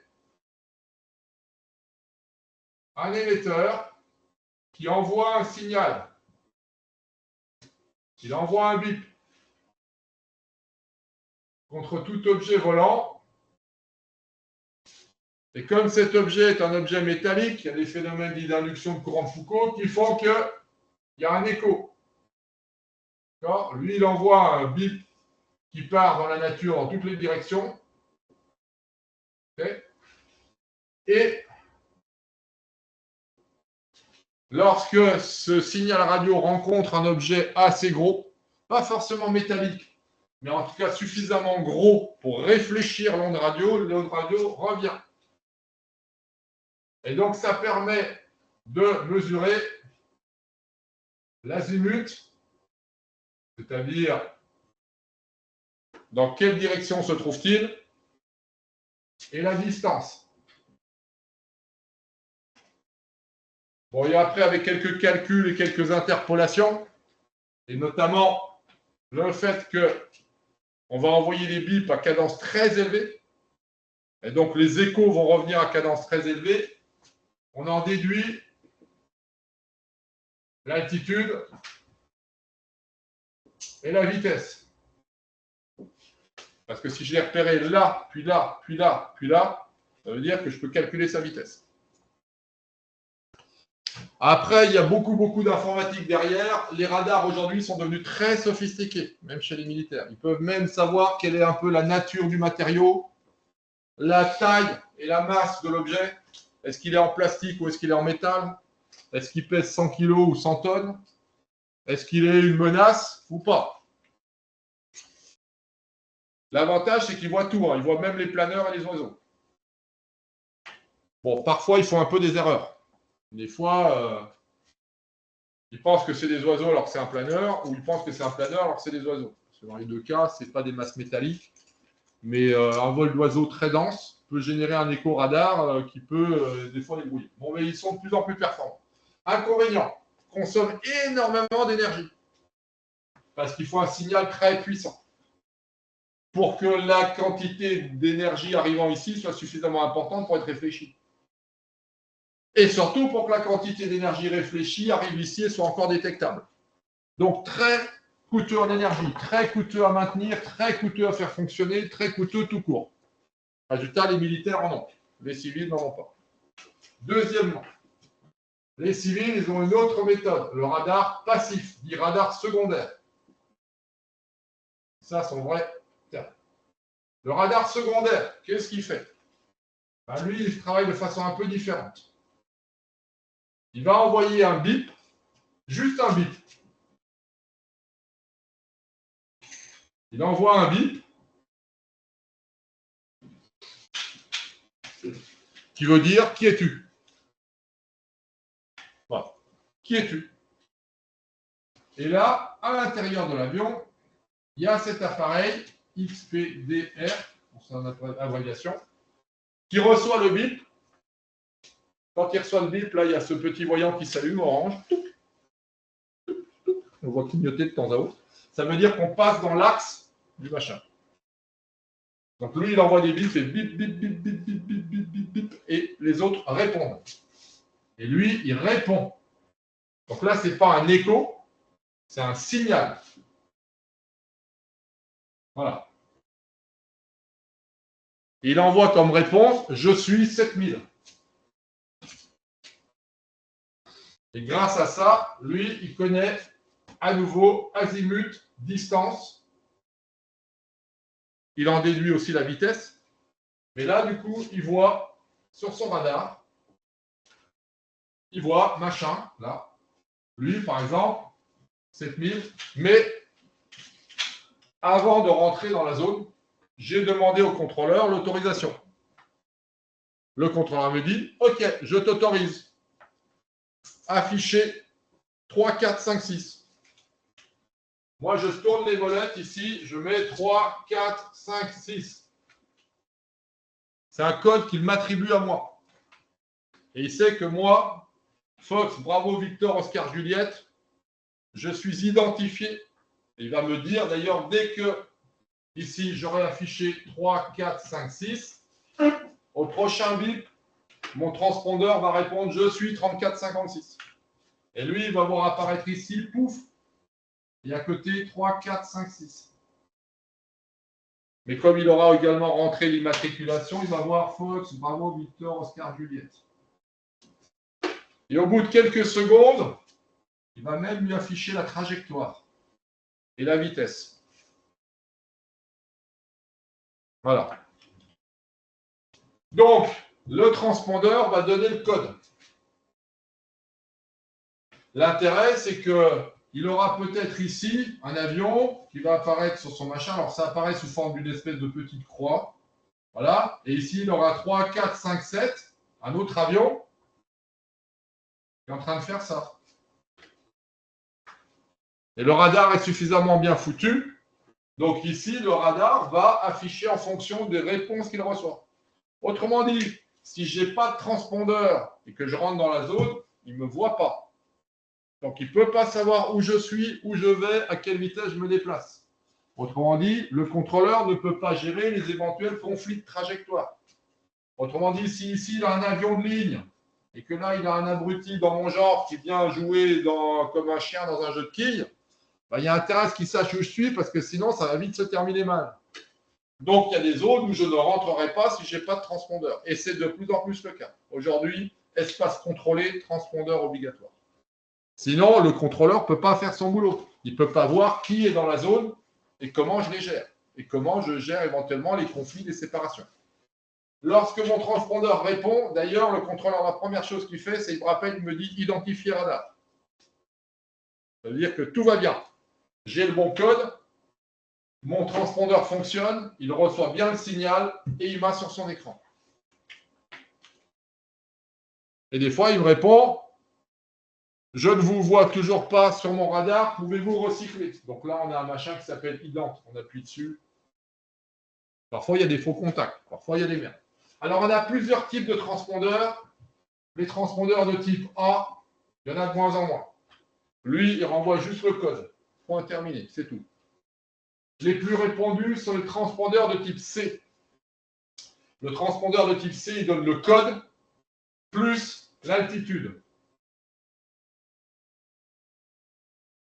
L'altitude calée sur 1013. Altitude standard. Donc pas du tout pas évidemment celle qui est sur votre altimètre. Ça ne sera vrai que le jour où la pression atmosphérique est à 1013. Si la pression atmosphérique comme aujourd'hui est à 1007, lui, il va envoyer une altitude qui est plus haute ou plus basse que mon altitude ma vraie altitude. Pardon? Si je suis à 1007, il va envoyer, lui, une altitude calée sur 1013 qui sera plus basse que l'altitude effective de mon altimètre. Aujourd'hui, il fait 1007, d'accord? Lui, il est calé sur 1013. Si je règle sur 1013, je descends. La pression augmente, il va m'envoyer une altitude plus basse. Mais ce n'est pas grave parce que tout le monde, là, va envoyer une altitude de type 1013. Et elles sont donc comparables. Quels que soient les calages internes des gens, lui, il peut savoir qu'il y a un conflit potentiel. Parce que comme ils utilisent le même calage, les différents transpondeurs, les altimètres des transpondeurs vont envoyer les mêmes informations. Des informations calées sur la même unité. Peu importe. Après, vous avez aujourd'hui le mode S, qui est de plus en plus répandu. Alors là c'est le gros bavard, parce qu'il envoie non seulement l'altitude, l'immatriculation d'appareil, les paramètres de direction, etc. etc. Plus plein de données. Donc là, ici, plein de choses. Là, il envoie carrément toute l'info. Il envoie l'immatriculation, le modèle d'appareil, la vitesse, l'altitude, etc. Donc ça, c'est de plus en plus fréquent, les transpondeurs mode S. L'énorme avantage du transpondeur mode S, c'est que avant même d'avoir appelé le gars, là, avant même d'avoir contacté le contrôle, avant même de lui avoir demandé l'autorisation de rentrer et avant même qu'il me donne un code transpondeur, il sait déjà qui je suis, où je suis. Il me voit. Mais c'est vachement bien parce qu'avec Oscar Juliette, quand je vais à Logne, il y a tellement de trafic que des fois, tu n'arrives même pas à en placer une à la radio. Donc avant même d'appeler le gars, il sait déjà que j'arrive. Voilà, donc c'est bien, c'est de la sécurité parce qu'au moins il peut gérer l'espacement par rapport aux autres. Voilà. Alors après, il y a des codes spéciaux. Ces trois-là, vous devez les connaître. 7007, 7006, 7005. Il y a des questions chaque année au BIA sur au moins un de ceux-là. Alors, vous êtes en contact avec le contrôleur. Vous êtes 3456, tout va bien. Vous rentrez dans la zone. Il vous voit sur le machin. Alors, il faut savoir que si jamais vous vous rapprochez d'un autre, là, il va avoir un petit truc sur son écran. S'il y a un conflit de trajectoire dans les, je ne sais plus quoi, c'est 5 minutes. 5 minutes, ici, lui, il se met à clignoter. En fait, là, ouais, 5 minutes, là, il commence à clignoter. Ça clignote. Et ça clignote. Si le conflit est dans les 3 ou les 2 minutes, non, c'est 3 minutes pour la norme, là, carrément, ça apparaît en rouge, ça apparaît en rouge. Ça veut dire au contrôleur, là, tu as un méga problème, là, mon coco, là, faut que tu te bouges le cul, là, parce qu'il y en a 2 qui vont se rentrer dedans dans pas longtemps. Donc, ça veut dire qu'il en appelle un des 2 et puis il lui fait changer de trajectoire ou d'altitude. Le plus simple étant généralement le changement d'altitude. L'espacement vertical est plus facile à faire que quand ils sont comme ça, là. Ben, avant que lui fasse un virage, le tilt peut déjà avoir lieu. Alors que si je le fais monter de 300 pieds, ploup, ça passe. Voilà. Bon, mais ça, c'est le contrôleur qui gère en fonction de la nature, des dangers, de l'opportunité, etc. Maintenant, vous êtes rentré dans la zone. Tout va bien. Vous étiez avec le contrôleur. C'est le pied. Génial. Vous êtes en plein transit. Et soudain, votre alternateur ou votre batterie vous lâche. Panne radio. Vous ne pouvez même plus appeler le contrôleur. Il ne peut plus vous appeler. Vous n'avez plus de radio. Néanmoins, vous avez encore quelques minutes de batterie. Panne radio. Votre radio ne fonctionne plus. 7600. Panne radio. C'est un cas fréquent. Hein. Ça veut dire qu'il ne peut plus vous contacter. Ça veut dire que s'il y a un conflit, c'est lui qu'il faut que j'appelle parce que lui, je ne peux plus l'appeler. Là aussi, il y a des codes couleurs qui apparaissent dès qu'il y a des trucs. Oui. Cas où il y a 2 pannes radio. C'est-à-dire et qu'il y a 2 appareils qui. Ah oui, deux pannes radio. Probabilité 1 sur 1 million. Hein, donc, bon. Mais malheureusement, ça a conduit en partie à l'accident du lac de Constance entre le DHL et le Russe qui se sont rentrés dedans au-dessus du lac de Constance. Parce que justement, le système radio de Munich était en panne. Il y a un qui était avec Munich et qui a suivi le TICAS et qui a fait l'inverse de ce qu'a demandé le contrôleur. Bon. Donc, panne radio, 7006. Pire, vous avez un pirate à bord qui vous oblige à vous détourner ou détournement ou acte de violence ou menace ou personne au comportement inapproprié. Vous êtes en train de faire un baptême de l'air et le mec à côté sort un couteau, vous menace en disant « Je veux que tu ailles te précipiter sur la tour Eiffel ou sur… discreto 7005 au transpondeur. » Et là, c'est sympa parce que dès que vous vous posez, là, il y a plein de voitures bleues, des mecs avec des pistolets mitrailleurs et tout, qui sont là autour de vous, à s'occuper de vous. Voilà. Tu veux voir des gens en uniforme, affiche 7500. Tu as peut-être même la chance d'avoir un Rafale qui vient à côté de toi. Voilà. Si, je peux me changer. Oui, allez, on va partir. Bah oui, c'est dans un quart d'heure, on est parti. Enfin, vous avez une grosse merde, là, une urgence, hein, emergency. Mayday, mayday, mayday, pas de moteur, voilà. Bingo 7007. Immédiatement, là, lui, 7007, ça affiche clignotant, ça déclenche ce qu'on appelle un détresse FA, tous les secours sont informés. Et comme il a votre position, ça permet d'envoyer les secours au bon endroit. Parce que vous avez une urgence, Donc, si vous êtes obligé de vous poser en urgence un crash dans un champ, on sait que c'est dans un rayon de quelques kilomètres. Ça évite d'aller chercher à l'autre bout de la planète. Voilà. Donc, ces trois-là, il faut les connaître. Hein. 7007, tout ce qui est urgence, panne. 7006, panne radio, donc il ne peut plus vous parler. 7005, acte de violence. Voilà, c'est clair pour le transpondeur? Voilà, je crois que c'est le dernier instrument que l'on étudie. Alors le GPS, je ne vais pas rentrer dans le détail. Aujourd'hui, maintenant, de plus en plus, tous les avions ont de plus en plus de GPS. Quand l'avion n'a pas un GPS, alors attention, les GPS, il y en a de deux natures. Il y a les GPS qui sont installés dans les avions, qui sont obligatoirement certifiés et donc qui peuvent servir à la navigation. Oui, il y a quelqu'un qui a ouvert son micro. Non. Bon. Donc, il y a des GPS installés dans l'avion et donc qui permettent de faire de la navigation. Et notamment de la navigation dite GNSS, donc faire des approches GNSS à la place de VOR, ILS. On peut utiliser ça pour naviguer aux instruments. Ceux-là sont obligatoirement certifiés. Par contre, vous pouvez utiliser le GPS qui est sur votre portable ou sur des tablettes où il y a toutes sortes de logiciels comme Mac7, SDVFR, SkyDemon, etc. Attention, vous n'êtes pas censé naviguer avec ces outils-là. Ce sont des aides à la navigation. Autrement dit, vous êtes censé avoir toujours des cartes, des rapporteurs, d'avoir tracé votre route et de vous servir des instruments classiques, à savoir le compas, la montre, éventuellement les aides radio, ADF et VOR. Okay? Si à côté vous avez un GPS sur votre tablette, sur vos genoux, très bien, ça vous aide éventuellement à lever le doute. Mais ce n'est pas un instrument de navigation primaire. En fait, en 90% des cas, moi, je fais l'inverse, c'est-à-dire que je navigue avec la tablette et je m'assure, grâce aux instruments de bord, que c'est toujours cohérent. Parce qu'on ne sait jamais.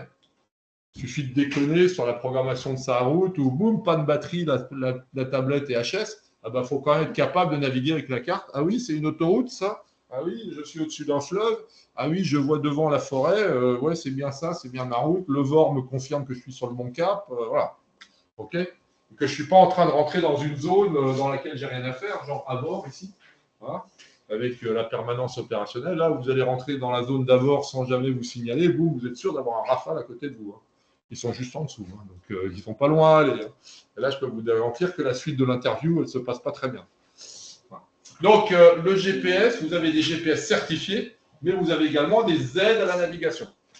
Les aides à la navigation, en vol à vue, c'est très bien, c'est très pratique, ça permet de lever le doute, ça permet de faire pas mal de raccourcis, de s'aider beaucoup pour la préparation des vols, etc.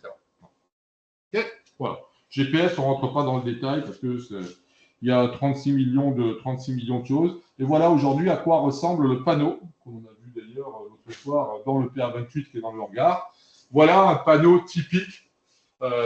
Vous retrouvez ce qu'on appelle le six-pack, comme je vous l'ai expliqué l'autre jour. Hein. Ça, c'est les 6 instruments de base que vous retrouverez dans à peu près tout avion correctement équipé, à savoir l'anémomètre, votre vitesse. La vitesse, c'est ta vie. L'altimètre, l'assurance vie. C'est qui va vous permettre de savoir combien de temps vous avez avant de vous poser quelque part dans un champ. Le variomètre, et ils sont d'ailleurs toujours dans cette disposition-là en standard. Maintenant, dans pas mal d'avions, à cause du tableau de bord, de la place, machin, ça peut être un peu différent. Mais en règle générale, il est toujours comme ça. Pour des raisons simples, c'est ce qu'on va appeler le circuit visuel. D'accord ? Notamment quand je vois les instruments, l'instrument de référence majeur, il est là. L'horizon artificiel. Parce que je ne peux pas me fier à l'horizon extérieur. Et je contrôle que c'est bien là, que je ne suis pas en virage. D'accord. Si lui, il vous dit que la maquette est horizontale et que l'horizon est là, qu'est-ce qui vous dit qu'il n'est pas en panne?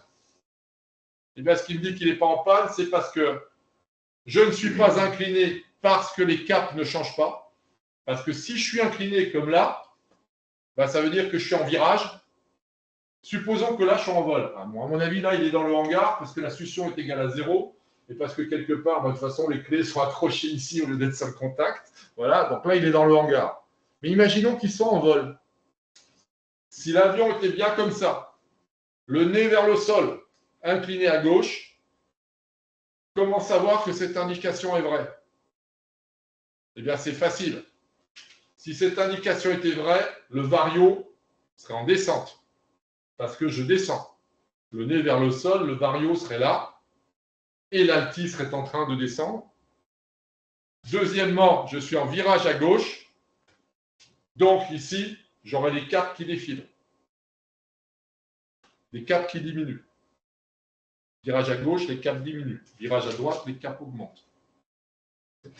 Virage à droite, nord, 10, 20, 30, 40, 50, 90 à l'est. Virage à gauche, 360, 350, 40, 270. Okay. Virage à droite, les caps augmentent. Virage à gauche, les caps diminuent. Donc, si j'étais comme ça, je serais avec un vario qui diminue, l'alti qui diminue, les caps qui diminuent. Mais le circuit visuel, c'est tac. Alors évidemment, j'ai toujours un œil sur la vitesse, parce que si la vitesse chute, c'est que j'ai un problème. Et d'ailleurs, si j'avais le nez en l'air, j'aurais un vario positif, vitesse en train de diminuer, altitude qui augmente. Voilà. OK? Donc vitesse, altitude, vario, et là, horizon et conservateur de cap. Et ça, c'est un instrument, entre guillemets, secondaire, mais qui permet de connaître le taux de virage et la symétrie. La symétrie, c'est super important dès qu'on est en virage. Je vous ai dit, en vol à plat, la symétrie, elle se rétablit tout seul, tu lâches tout, il se remet droit. Okay, voilà. Par contre, en virage, il faut absolument surveiller la symétrie. Voilà un tableau de bord typique d'un avion, quel qu'il soit, de voyage ou d'école ou autre. Voilà. Alors après, maintenant, il y a la télé partout, avec Netflix, Canal+, et tout le reste. On remplace tout ça par des écrans. Avec sur ces écrans, évidemment, plein de choses. Donc voilà, ici, un horizon artificiel avec l'anémomètre ici, l'altimètre ici.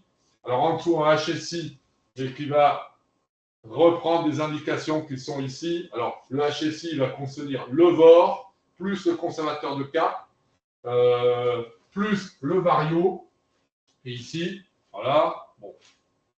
Après, on intègre ici sur un certain nombre de choses. Ça, c'est le TICAS. Bon, ça, c'est un peu à part. Mais il vous donne quand même des informations intéressantes. Total airspeed 0. Bon, lui, il est dans le hangar à nouveau. D'accord, on est à TAS 0 ici. On est à 0 nautique. 30, 60, 80. Et en plus, il est manifestement même pas à 500 pieds. Donc, il est au sol, au hangar, à l'arrêt. Mais voilà. Donc, on intègre aujourd'hui sur ces écrans, on met de façon synthétique un certain nombre d'informations qui permettent d'éviter d'avoir à regarder 4 pendules différentes. On a directement l'horizon, le conservateur de cap, la vitesse, l'altitude, et on a même sur les côtés, on a vu l'ILS qui permet d'avoir les axes et les plans. Alors, on distingue d'ailleurs ici sur les côtés, il y a en général 2 ou 3 instruments de base fonctionnant de façon gyroscopique ou électropneumatique, qui sont des instruments de secours au cas où on perd tout ça. Ce qui peut arriver, malheureusement. On peut être amené à perdre des instruments. Donc, il y a 3-4 instruments de secours qui sont toujours là, électropneumatiques, mais qui ne servent pas à la navigation primaire. Voilà, voilà. Bon, écoutez, on n'a que 5 minutes. On ne va certainement pas attaquer un nouveau chapitre. Voilà les panneaux d'instruments. Tiens, ça, c'est sur un bimoteur. Je ne sais pas ce que c'est, d'ailleurs, comme bimote. Voilà. On retrouve là aussi l'intégration de toute une série d'informations. Voilà le conservateur de cap avec le heading 257. Voici l'horizon. On est en légère descente. On est au niveau 160, là. Donc, on est à 16 000 pieds. Ah non, on est à 160 pieds. Donc, à nouveau, il est au hangar. Donc, le nez légèrement vers le sol avec une vitesse 0. Donc, lui, il est dans le hangar. Et oui, et puis tous les instruments moteurs sont à 0. Voilà. Mais là, vous avez la combinaison MFD, PFD, avec là-dessus, par exemple, les informations moteurs, avec la pression d'admission, la vitesse des deux moteurs. Alors là, il y a une APU même en plus. Là, donc, ça, c'est carrément un jet, vu qu'il a un auxiliaire de puissance utile. Voilà, bon, il y a un certain nombre de choses. EGT, la température d'éjection des moteurs. Mais là, il est là. Voilà, la position des volets. Toute une série d'informations sur la configuration de l'appareil, les moteurs, etc. Okay, voilà. Voilà. Et ben, c'est la fin du chapitre étude des aéronefs et la partie instruments. Et donc là, vous êtes armé pour faire les vols de découverte. Alors, j'ai été relancé par une personne là, qui m'a demandé ça et qui m'a posé la question la semaine dernière. Là, je m'occupe ce week-end, je valide avec les pilotes à Moret la disponibilité des planeurs, des pilotes et des avions pour organiser les week-ends de baptême, les week-ends de vol de découverte. Ce n'est pas des vols d'initiation, c'est des vols de découverte, mais on va faire des vols triangulaires. Mais j'ai un problème de disponibilité de machines et de pilotes qui fait que finalement, je pensais pouvoir programmer ça en décembre, mais j'ai un peu de retard parce que malheureusement, je n'ai pas pu avoir toutes les réponses. Donc, je n'ai pas la disponibilité de tous les pilotes pour l'instant, mais ça sera validé samedi après-midi. Donc, dimanche, je me mets au boulot et je vous envoie les dates et les formulaires d'inscription pour les vols de découverte et éventuellement les stages. Alors, le stage, par contre, les dates sont sûres. C'est la dernière semaine c'est pas la dernière semaine d'avril. Si, c'est la deuxième semaine des vacances scolaires d'avril. Donc, c'est du 22 au 26 avril, un truc comme ça. Je ne les ai pas en tête là, mais je les ai sur mon téléphone qui est là. Donc, je vais pouvoir vous les donner tout de suite. Si vous voulez faire un stage de 5 jours de planeur, 5 ou 6 jours d'ailleurs, parce que le 6e jour, on le garde en spare au cas où il y aurait du mauvais temps pendant les 5 premiers jours, pendant les 5 jours. Donc, le stage de 5 jours de planeur, c'est à Moret. Je suis en train de voir si on peut aussi en programmer un sur les mêmes dates ici, mais pour l'instant, ils ont des problèmes ici de disponibilité, là aussi d'instructeurs. Et il y a pire que ça, c'est qu'ils ont même un problème de pistes. Pour l'instant, les pistes sont fermées parce qu'elles sont totalement détrempées. Et il y a même les sangliers qui sont revenus nous rendre visite là-bas en bout de piste il y a 15 jours, qui ont recommencé à labourer une partie de la piste. Aéroport de Paris devait prendre des mesures pour protéger le terrain et manifestement, ce n'est pas suffisant. Donc, les sangliers sont de retour. Donc, on cherche désespérément un Astérix et un Obélix pour nous en débarrasser et les manger. Mais malheureusement, on n'a pas ça sous la main pour l'instant. Voilà. Le stage planeur, c'est bien effectivement du 21 au 25 avril. Donc, c'est la deuxième semaine des vacances scolaires. Donc, ça, c'est pour faire du planeur. A priori, j'aurai des gens pour encadrer à Moret, pas moi, et je suis en train, moi, de faire en sorte de pouvoir aussi avoir un biplace ici à Coulommiers pour pouvoir faire un stage à Moret et en même temps un stage ici. Un stage à Coulommiers, donc 5 jours de planeur. Et par contre, le week-end, parce que ça sera sur un week-end, a priori fin mars. Je ne sais pas encore si ça sera le 22-23 ou si ça sera le 29-30 ou si ça sera le 5 et 6 avril pour l'avion. Là, ça sera des vols de découverte de 1 heure, 3 fois 20 minutes avec 3 atterrissages. Mais là, par contre, j'ai un problème de disponibilité d'avions et de pilotes qui n'est pas encore confirmé, mais ça sera fait ce week-end, donc vous aurez les infos début de semaine prochaine. Autre chose important pour tout le monde, y compris ceux qui sont connectés, les inscriptions pour l'examen ont été ouvertes aujourd'hui pour tout le monde, que ce soit les établissements scolaires ou les individuels. Donc, pour l'instant, on ne va pas faire d'inscription ensemble. Je suis en train de m'occuper de tous les établissements scolaires pour que ce soit les établissements scolaires qui fassent les inscriptions. Ceux qui n'auraient pas été inscrits par leur établissement scolaire, on s'en occupera la semaine prochaine. La semaine prochaine, c'est une session en ligne, entièrement. 17h30, 19h30. On sera à distance parce que moi, je serai à Levallois. Et donc, je ne peux pas faire le cours ni à Écouzine ici. Donc, je ferai le tour des établissements d'ici mercredi prochain et je gérerai le problème des inscriptions individuelles de ceux qui ne seront pas encore inscrits. On fera ça en ligne sur Cyclab directement. Voilà. Donc, vous inquiétez pas, je surveille ça comme le lait sur le feu parce que l'année dernière, j'ai un établissement qui a oublié d'inscrire ses élèves. Donc, résultat, j'ai heureusement, il n'y en a que 2 qui ont été concernés. Mais j'ai eu 2 personnes qui ont été oubliées, qui auraient dû être inscrites par l'établissement et qui n'ont pas été, donc qui n'ont pas été inscrites non plus en individuel et qui ont suivi la préparation et qui n'ont pas pu se présenter à l'examen parce qu'ils n'étaient pas inscrits. Bon, là, ils sont de nouveau en train de suivre la préparation, ils vont s'inscrire cette année, ils ne louperont pas ce coup-là. Mais c'est juste un bug administratif, je n'ai pas envie que ça se reproduise. C'est la première fois que ça s'est produit. Première fois, ça ne s'était jamais produit avant. Donc là, on a eu le bug l'année dernière, donc il n'est pas question que ça se reproduise. Voilà, donc ça, on s'en occupe la semaine prochaine. Voilà, je vais arrêter l'enregistrement. Et je vous souhaite à tous une bonne soirée et je vous dis à la semaine prochaine. Voilà. À la semaine prochaine, au revoir.